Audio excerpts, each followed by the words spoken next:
Hey guys, how's it going? My name is Adam and today I'm going to show you how to save a video on TikTok without the watermark, okay?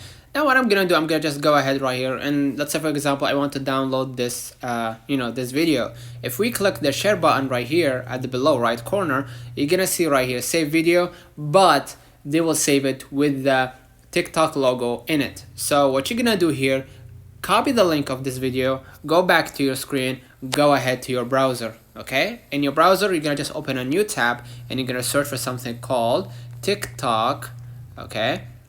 Downloader, okay? And we're gonna just go ahead right here, TikTok download video.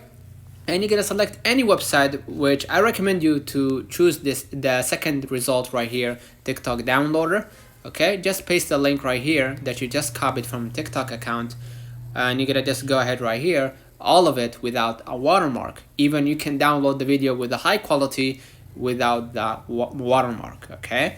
Let me know in the comments if this video helped you. Don't forget to like and subscribe. Turn on the notification bell to receive every video we upload.